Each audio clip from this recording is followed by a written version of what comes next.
से नेशन बनता है, तो जैन से नेशन बनता है, तो गॉड भगवान या अल्लाह को नहीं मानने वालों से भी। नेशन का मतलब क्या है? जहां पे हर कोई रहता बसता है। और हिंदुस्तान में हिंदू भी है, मुसलमान भी है, सिख भी है, ईसाई भी है, पारसी भी है, बुद्ध भी है, जैन भी है, और हर मजहब के, कई मजहब के मानने वाले हैं। इससे नेशन बनता है। और कोई भी मुल्क उस वक्त तक कामयाब नहीं होता, तरक्की याफ्ता नहीं कहलाता, जब तक कि उस मुल्क के हर शहरी को इस बात का एहसास न हो कि वो भी मुल्क की तरक्की का हिस्सेदार है। मैं आज इस फाउंडेशन स्टोन के जरिए मुसलमान बच्चों को नेशन बिल्डिंग प्रोसेस का हिस्सा बनाने के लिए आया हूं।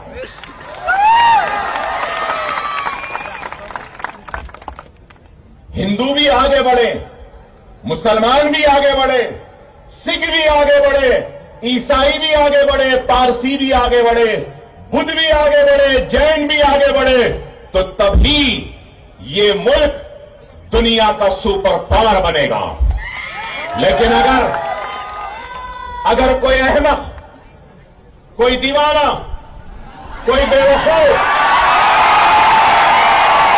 अगर ये समझ रहा है कि सिर्फ किसी एक की तरक्की से ये मुल्क सुपर पावर बनेगा, तो वो दुनिया का सबसे बड़ा अहमक है।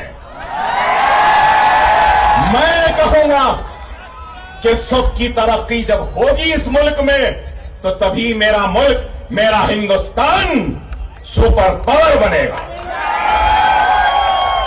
ये अज़्म, ये इरादा लेकर हम आगे बढ़ रहे हैं।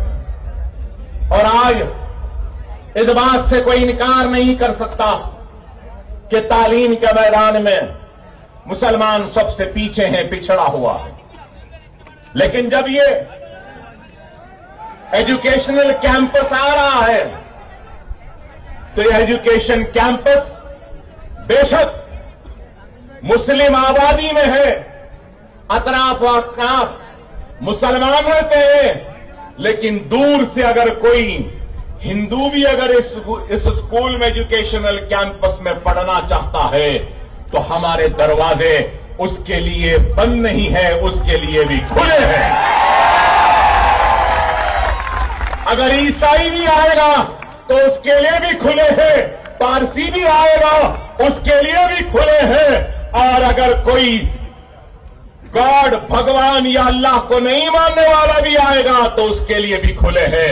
वो तुम्हारा दिल है जो हमारे लिए तंग है, लेकिन ये हमारा दिल है।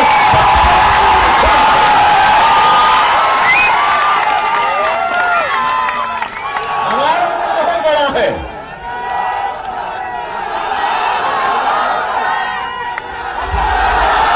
ये दिल बड़ा था, ये दिल बड़ा था, इसलिए हमने जाबाजी व हुक्मरानी की सरजमीन पर हमने दिलों को जीतकर अपने वसी दिल में हर किसी को जगह दी। इसलिए आज दुनिया शहनशाह अकबर को भी याद करती है, शहनशाह बाबर को भी याद करती है। ये वसी दिल ही था। लेकिन आज आपको और हमको इस बात पे गौर व फिक्र करनी होगी कि तालीम में आज क्या है। अगर आप 7-8 साल पुराने अगर मेरे तकारीर को सुने हैं, तो मैं बराबर बताता था उसमें कि कितने ग्रेजुएट थे, कितने मुसलमान ग्रेजुएट हो रहे हैं। मैंने अपने तकरीर में बताया कि कितने ड्रॉप आउट्स हैं। मैंने महाराष्ट्र के हर तकरीर में बताता था कि महाराष्ट्र में कितने आईएएस मुसलमान, कितने आईपीएस मुसलमान, कितने आईएफएस मुसलमान, कितने आईआरएस मुसलमान। हालात बहुत खराब हैं। आज आपको और हमको इस बात पे गौर और फिक्र करनी होगी कि अगर हम हालात का मुकाबला करना चाहते हैं तो जज्बाती तकारीर, जज्बाती नारों या फिर चीखने या चिल्लाने से कुछ नहीं होगा। हम हालात का मुकाबला अगर कर सकते हैं तो याद रखो, इल्म से कर सकते हैं, इल्म की दौलत से कर सकते हैं, इल्म की ताकत से कर सकते हैं। तो दूसरा, अगर हम इन हालात का मुकाबला कर सकते हैं तो सिर्फ और सिर्फ अपने इत्तेहाद के जरिए इन हालात का मुकाबला कर सकते हैं। अगर आज हम देखते हैं all India survey of higher education 2019 and 20 की रिपोर्ट को अगर हम देखते हैं तो टोटल मुस्लिम स्टूडेंट, जुमला मुसलमान बच्चे जो हायर एजुकेशन में सारे हिंदुस्तान में जिनका एनरोलमेंट हुआ है, उनका फीसद कितना है? 5.5%। ओनली 5.5%। और हमारी आबादी क्या है? इस मुल्क में हमारी आबादी क्या है? क्या आबादी के हिसाब से हमारा एनरोलमेंट है? नहीं है। और अगर हम टोटल स्टूडेंट हायर एजुकेशन में 2019 और 20 में महाराष्ट्र में जिनका एनरोलमेंट हुआ है, उनकी तादाद देखते हैं तो 42,65,472, 42,65,475 टोटल एनरोलमेंट हायर एजुकेशन में स्टूडेंट्स का। उसमें मुसलमानों का शेयर कितना है? गौर से सुनो मेरे भाई, मैं जानता हूं आप क्या सुन रहे हैं। आप जो सुनना चाहते हैं वो भी सुनाऊंगा, लेकिन पहले मैं जो सुना रहा हूं सुन लो।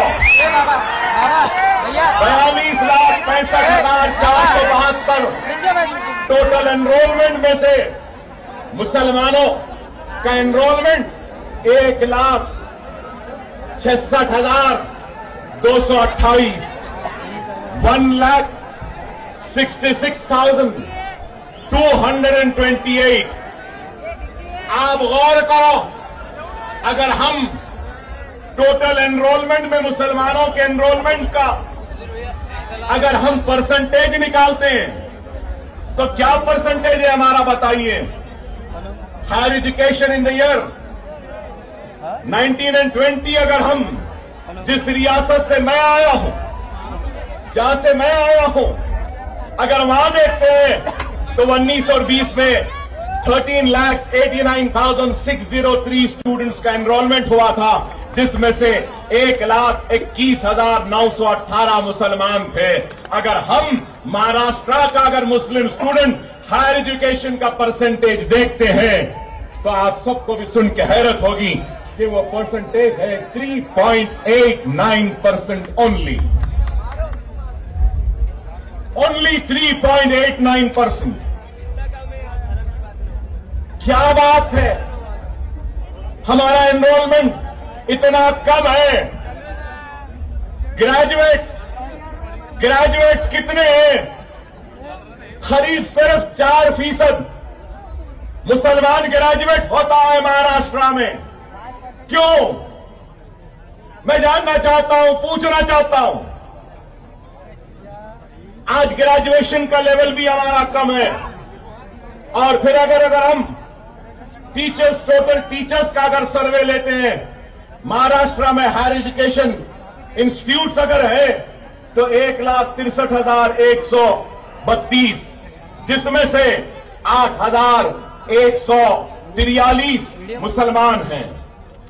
टीचर्स को अगर हम लेते हैं तो टीचर्स का भी परसेंटेज अगर देखें तो 4.99% है। आप गौर करिए, और अगर हम तेलंगाना में देखते हैं तो करीब 9% है वहां पर हायर एजुकेशन में एनरोलमेंट। और अगर हम यहां देखते हैं तो यहां पे एनरोलमेंट 3.8% है। तो आप गौर करिए कि क्या हाल है। उर्दू स्कूल्स का हाल क्या है वो भी आपके सामने बयान करूंगा। सारे हिंदुस्तान में सबसे ज्यादा उर्दू स्कूल अगर कहीं है या बच्चे हैं तो अल्हम्दुलिल्लाह वो महाराष्ट्र में। लेकिन unified district information system for education report for the year 2018 and 19 total schools Maharashtra में 1,09,942, जिसमें से 5,210 स्कूल उर्दू मीडियम के हैं और उसका परसेंटेज 4.73%। और महाराष्ट्र में उर्दू स्पीकिंग पीपल कितने हैं, उर्दू बोलने वाले कितने लोग हैं? 60% हैं और स्कूल्स 4% हैं। टोटल मुस्लिम स्टूडेंट्स महाराष्ट्र में 2018 और 19 में 28,22,370 और फिर उर्दू में अगर हम देखते हैं तो 13,05,652, मतलब ये 46.26% Muslim students are studying through Urdu medium. मतलब ये कि 46% बच्चे जो एनरोल हुए वो उर्दू मीडियम में पढ़ रहे हैं। और अगर हम सबसे खतरनाक चीज जो ये देखने के बाद मेरे पास सामने आई है तो वो ये आई है कि जितने भी उर्दू स्कूल हैं उसमें 50% से भी कम स्कूल्स में फर्नीचर है और 23% ऐसे स्कूल्स हैं जहां पे कुछ फर्नीचर है। 90% स्कूल्स ऐसे हैं जहां पे कंप्यूटर लैब नहीं है, लाइब्रेरियन नहीं है। और फिर जब हम ड्रॉप आउट को देखते हैं तो हाई ड्रॉप आउट है। सबसे ज्यादा ड्रॉप आउट्स अगर कोई है महाराष्ट्र में तो वो मुसलमानों में है, अगर हम एससी और एसटी से अगर कंपेयर करते हैं। महाराष्ट्र में सबसे ज्यादा ड्रॉप आउट। और आपको ये भी बताऊं, औरंगाबाद में 2021 और 22 में 8,000 बच्चे 10th में इम्तिहान नहीं लिखे और ड्रॉप आउट हुए औरंगाबाद में। और अगर आपको ये भी बताऊं तो आपको सुनकर हैरत होगी, अगर 100 बच्चे स्कूल में दाखिला लेते हैं तो ग्रेजुएशन तक आने तक 100 घटकर सिर्फ 10 बच्चे हो जाते हैं। सिर्फ 10, मतलब एक stage by stage drop outs है। ग्रेजुएट में आते हैं अगर 3.5 साल या 5.5 साल की उम्र में एक बच्चे को स्कूल में दाखिला देते हैं आप, वो ग्रेजुएशन तक जाता है। तो ग्रेजुएशन को जाते जाते अगर 100 बच्चों को दिए तो ग्रेजुएशन तक आने तक सिर्फ 100 के बजाय 10 ही बच जाते हैं। और फिर ग्रेजुएशन का लेवल कितना है? 4%। प्रोफेशनल कोर्सेज, डॉक्टर्स, इंजीनियर्स कितने हैं? Less than 1%। आईएएस, आईपीएस क्या है? वो भी परसेंटेज आपका पूरा गिरा हुआ है। मेरे पास बहुत से आदाद-ओ-शुमार लेकर आया था, लेकिन ये बातें बताना जरूरी है। इसलिए जरूरी है कि लोग समझेंगे कि अकबरुद्दीन ओवैसी आज ये स्कूल, ये एजुकेशनल कैंपस का फाउंडेशन स्टोन रखा है तो सियासी मकसद के लिए रखा है। मैं बताना चाहता हूं उनको इसके पीछे कोई सियासत नहीं है। अकबरुद्दीन ओवैसी जिंदगी में सब कुछ सीखा, अगर कोई चीज नहीं सीखा तो सियासत करना नहीं सीखा।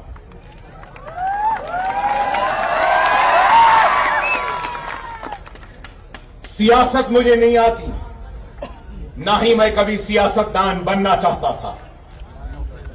मेरी कोई ख्वाहिश नहीं थी एमएलए बनने की, और आज भी नहीं है, ना कल रहेगी। वो और होंगे जिनको एमएलए या एमपी बनने की ख्वाहिश है, मिनिस्टर बनने की ख्वाहिश है। अकबरुद्दीन ओवैसी को अगर कुछ ख्वाहिश है तो सिर्फ यही है कि जब मरने के बाद अल्लाह के सामने जब हाजिर रहूंगा तो उस वक्त अल्लाह जब मुझसे सवाल करेगा कि मैंने तुझे दौलत दी थी, इख्तिदार दिया था, ताकत दी थी, तो तूने मेरे हबीब की उम्मत के लिए क्या किया है, तो मैं यही काम के जरिए अल्लाह के सामने हाजिर होऊंगा और कहूंगा कि ऐ अल्लाह, तूने इज्जत दी थी मुझे, शोहरत दी थी मुझे, ताकत दी थी मुझे, इख्तिदार दिया था, दौलत दी थी, तो मेरे ये स्कूल तेरे हबीब के उम्मतियों की मोहब्बत की निशानी है।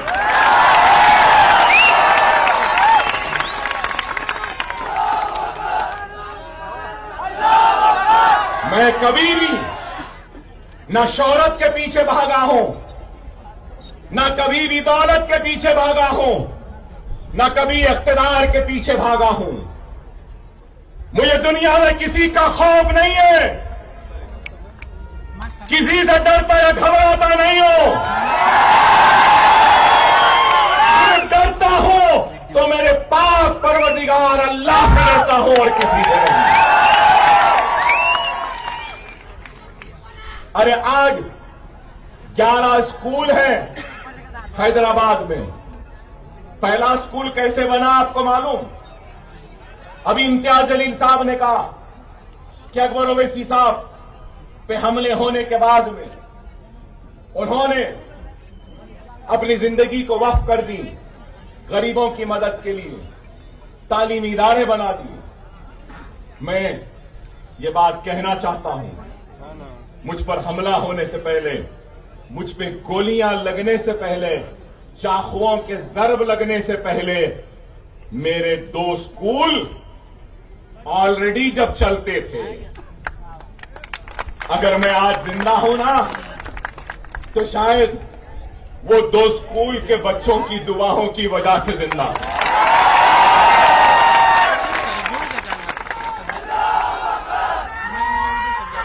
मैंने अपने पहले इलेक्शन की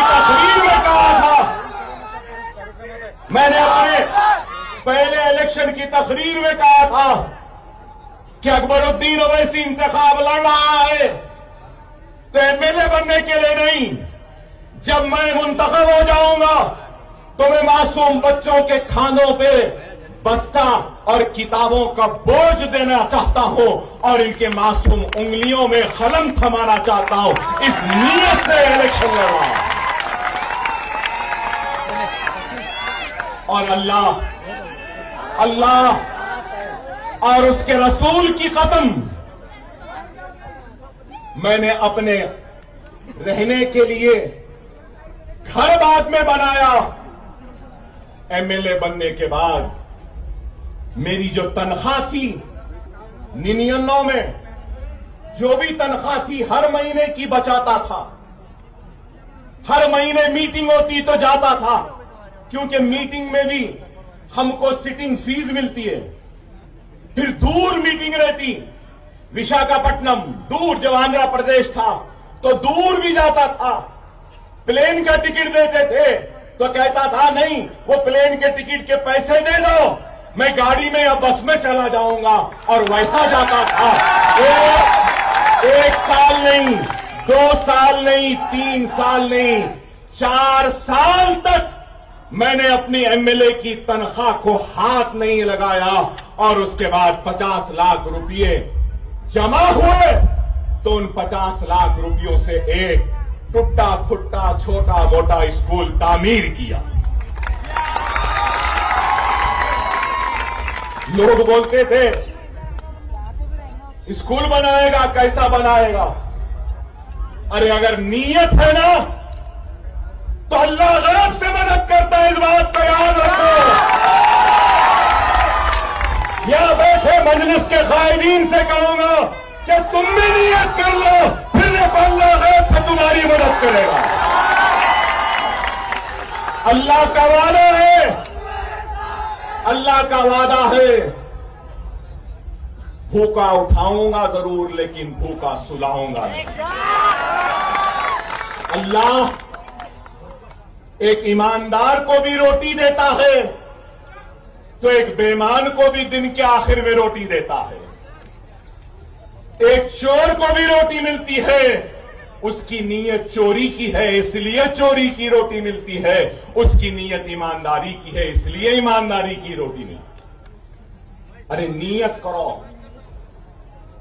मेरे पास कुछ नहीं था, हर नमाज में अल्लाह गवाह है, सजदे में गिरकर अश्कों को बहाता था और दुआ करता था कि अल्लाह मेरे दुश्मन बहुत है, मुझे तू इतनी हयात दे दे कि मैं अपना वादा पूरा कर सकूं, एक स्कूल बना के इस दुनिया से रोक सकूं। और आज भी अगर औरंगाबाद को आया हूं ये स्कूल बनाने के लिए, हां नीयत है, जेब में पूरा पैसा नहीं है, अल्लाह उसके रसूल की कसम नहीं है, लेकिन मुझे अल्लाह की जात पे कामिल भरोसा है, जैसा 11 मदरसे बने वैसे ये भी बन जाए, ये भी